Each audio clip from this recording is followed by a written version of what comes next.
Една девойка ме попита, къде е улица Ракита?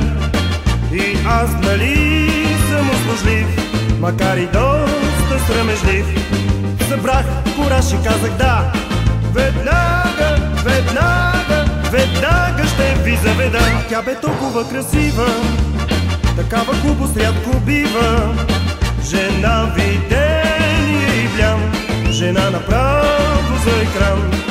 Но тя с мен ще повърви до онзи, до онзи, до онзи тротуарови. Аз до нея, тя до мен, всеки пита изумен. Аз до нея, тя до мен, всеки гледа възхитен.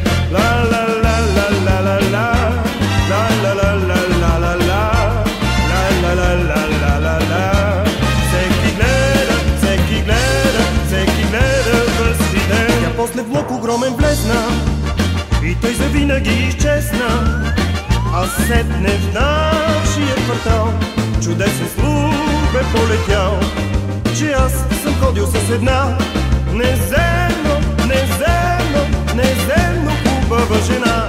Аз до нея, тя до мен, всеки пита изумен. Аз до нея, тя до мен, всеки гледа възхитен. Ла ла ла ла ла ла ла, ла ла ла ла ла ла ла, ла ла ла ла ла ла.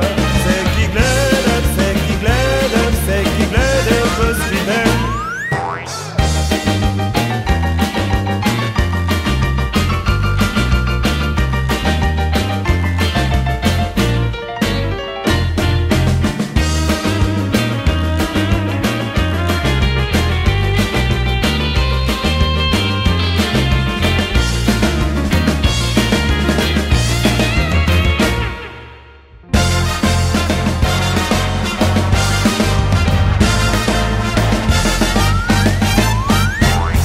Моят тих живот настана една небивала промяна.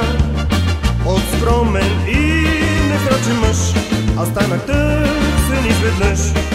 Жени, жени край мене се тълпят, не могат, не могат, не могат да ме разделят. Аз до нея, тя до мен, всеки пита изумен.